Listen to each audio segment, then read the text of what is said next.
आगरा शहर में दो महाजन हुआ करते थे। उनमें से एक का नाम नेकीराम था। वह एक सीधा साधा शरीफ आदमी था जो कभी अपने ग्राहकों से बेईमानी नहीं करता था, न उनसे ज्यादा ब्याज लेता था और कभी किसी की मदद करने से पीछे नहीं हटता था। दूसरे का नाम बदीराम था। वह एक लालची आदमी था जो हर समय अपने ग्राहकों से बेईमानी करने की ही सोचता था, साथ ही ब्याज भी बहुत ज्यादा मांगता था। बदीराम के ज्यादातर ग्राहक अपनी सारी जिंदगी उसका छोटा सा उधार चुकाने में बिता देते थे। एक दिन, नमस्ते मित्र। कमल, तुम्हें देखकर बड़ी खुशी हुई।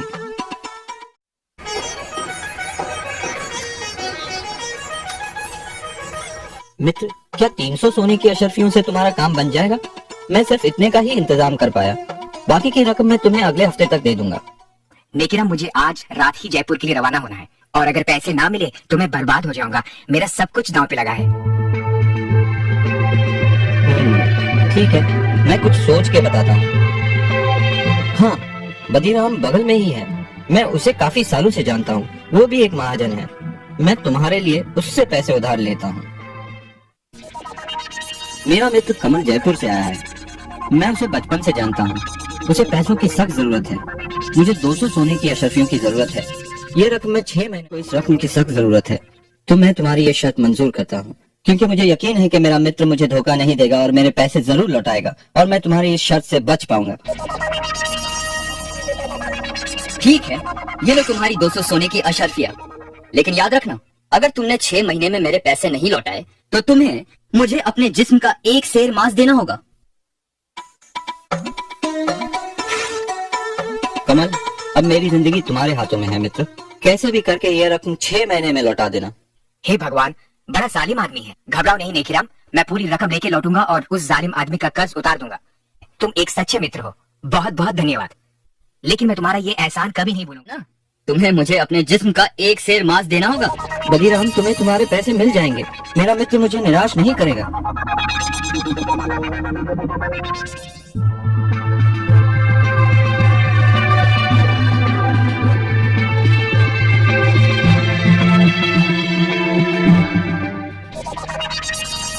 नेकीराम, कहाँ हो तुम? बदीराम, मैं अभी तुम्हें ही मिलने आ रहा था।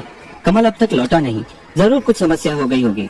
वो 1-2 दिन अपने जिस्म का एक सेर मांस।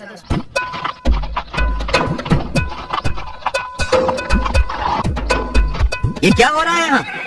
क्या समस्या है? मुझे इजाजत दीजिए हुजूर। इस आदमी ने मुझसे उधार लिया है और अब ना तो ये उधार लौटा रहा है और ना ही शर्त के मुताबिक पैसे ना लौटाने पर अपने जिस्म का एक सेर मांस मुझे दे रहा है। क्या ये सच बोल रहा है? जी हुजूर, ये सच है। मैंने उधार लिया था, लेकिन मेरा मित्र जयपुर से अब तक लौटा नहीं, पर मुझे यकीन है वो जरूर आएगा और जल्द ही। मुझे बस थोड़ी मोहलत और चाहिए। तुम इसे थोड़ी सी मोहलत और क्यों नहीं देते? इसे भी अपने ब्याज में जोड़ देना।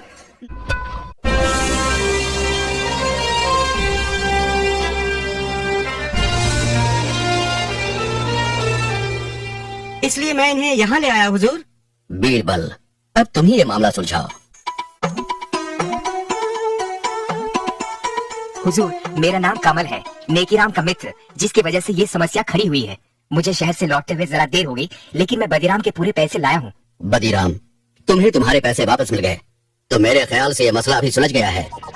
नहीं हुजूर, अब मुझे पैसे नहीं चाहिए और शर्त के मुताबिक वक्त पे पैसे ना लौटाने पर मुझे अब उसके जिस्म के मांस का एक सेर हिस्सा चाहिए। तुम इतने ढीठ क्यों बन रहे हो? पैसे लौटाने में सिर्फ 1 दिन की ही तो देरी हुई है। हुजूर, ये बात है वादा करके उसे निभाने की, लेकिन क्योंकि मैं आपके सामने खड़ा हूँ, नेकीराम के जिस्म का एक सेर मांस काट सकते हो। अगर यही तुम्हारी जिद है तो सिपाही, इन्हें अपनी तलवार दो।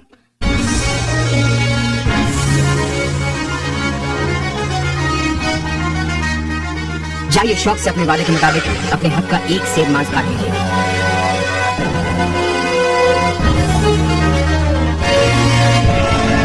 रुको, याद रखना, वादे के मुताबिक तुमने सिर्फ एक सेर मांस की ही मांग की है, लेकिन अगर तुम एक बूंद भी खून बहाओगे तो तुम्हें उसके बदले में हमें अपना खून देना होगा। खून? पर लेकिन ये कैसे हो सकता है?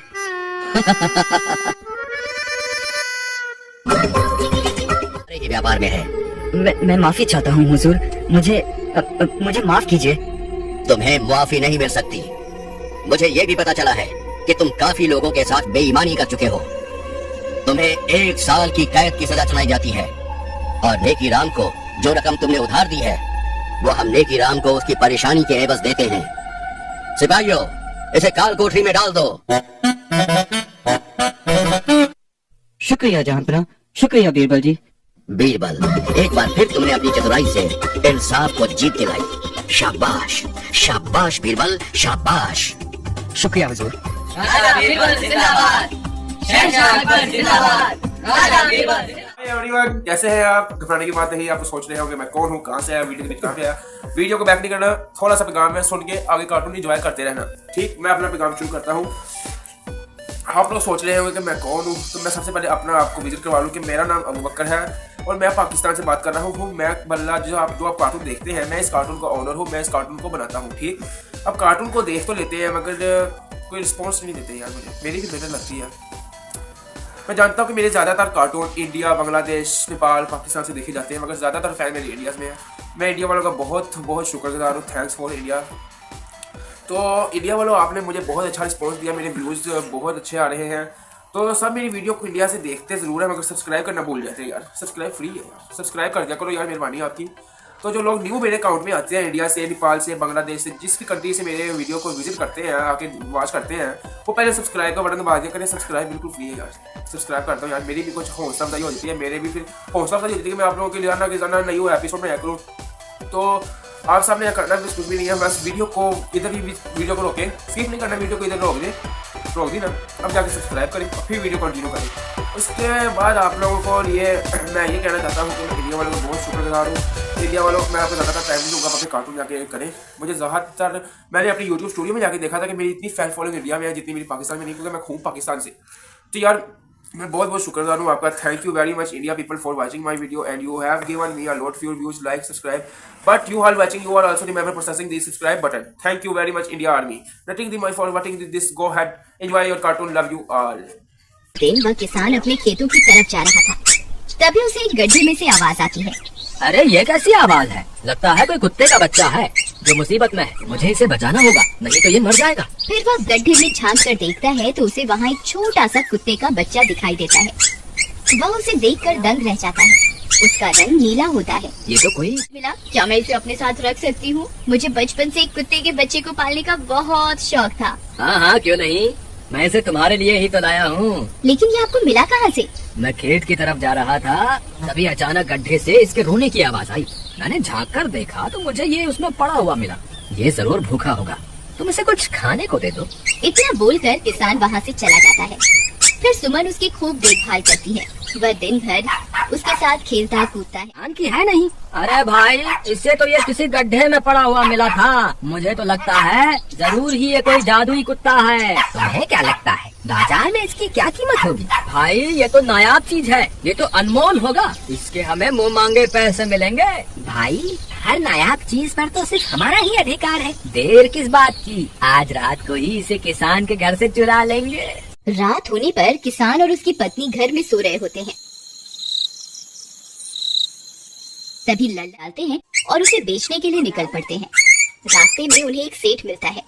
उसे उस बोरे में से अजीब अजीब सी आवाजें आती हैं। अरे भाई रुको रुको, इस बोरे में क्या भरकर ले जा रहे हो? भाई ये एक जादुई कुत्ता है। ऐसा कुत्ता पूरी दुनिया में केवल एक ही है। ऐसा कैसे हो सकता है भाई? जरा मुझे भी तो दिखाओ। वह सेठ नीलू को देखकर चौंक जाता है। तुम्हें इसके लिए 100 सोने की मुद्राएं देनी होंगी। ठीक है, मुझे मंजूर है। लो, ये लो तुम्हारी 100 मुद्राएं। आज से ये कुत्ता मेरा हुआ। वहीं दूसरी तरफ नीलू को घर में ना पाकर सुमन और किसान परेशान हो जाते हैं। सुमन का रो रो कर बुरा हाल हो जाता है। शहीद तुम्हारा कुत्ता होगा। फिर किसान भागता हुआ लल्लन के घर जाता है। लल्लन, मुझे पता चल गया है, तुम्ही ने मेरे नीलू को चुराया है। उसे अभी के अभी वापस लौटा दो, नहीं तो मुखिया से कहकर तुम्हें कड़ी से कड़ी सजा दिलवाऊंगा। अरे हरिया भाई, इसे कैसे पता चल गया? मुझे लगता है किसी ने हमें उसे चुराते हुए देख लिया होगा। मुझे अभी के अभी मेरा कुत्ता वापस करो, नहीं तो अच्छा नहीं होगा। भाई तुम्हारे कुत्ते को तो हमने 100 मुद्राओं में बेच दिया। अब तुम चाहो तो सारी मुद्राएं रख लो और हमें छोड़ दो। नहीं नहीं, मुझे मेरा कुत्ता ही चाहिए। तुम्हारे पास कल सुबह तक का वक्त। बहुत देर तक ढूंढने पर भी उन्हें वह सेठ नहीं मिलता। लल्लन भाई, यहाँ तो सेठ का कोई नामो निशान ही नहीं है। न जाने अब तक कहाँ निकल गया होगा। अब क्या करें? हमारे पास कल सुबह तक का ही वक्त है। अरे हरिया, वो देख, ये तो बिल्कुल किसान के कुत्ते जैसा ही लग रहा है। तुम्हारी आंखों में मोतियाबिंद हो गया है क्या? बेवकूफ, किसान का कुत्ता नीले रंग का था और ये तो भूरे रंग का है। क्या तुम्हें नीले और भूरे रंग में फर्क दिखाई नहीं देता? लोग ऐसा ही दिख रहा है। फिर अगले दिन वे उस कुत्ते को अपने साथ लेकर किसान के घर जाते हैं। अरे भाई मोहन, देखो हम तुम्हारे लिए क्या लाए हैं। जल्दी आओ, तुम्हारा नीलू वापस आ गया है। जल्दी आओ। किसान और सुमन की खुशी का ठिकाना नहीं रहा। लल्लन और हरिया, तुमने गुनाह तो बहुत बड़ा किया था, लेकिन वक्त रहते तुमने अपनी गलती को सुधार लिया, इसलिए मुझे तुमसे अब कोई शिकायत नहीं है। तुम दोनों जा सकते हो। फिर वे दोनों वहाँ से निकल जाते हैं। नीलू, तुम वापस आ गए। आज क्या हो गया तुझे? तभी उसका सारा नीला रंग उतरने लगता है। अरे ये क्या, इसका रंग क्यों उतर रहा है? तभी वह कुत्ता गुस्से में आकर सुमन को काट लेता है। अरे मर गई रे, हाय रे। अरे सुनो जी, इसने तो मुझे काट खाया। हाय रे अजी, सुनते हो? जल्दी आओ। मुझे लगता है ये हमारा नीलू नहीं है। देखो, इसका तो सारा रंग ही उतर गया।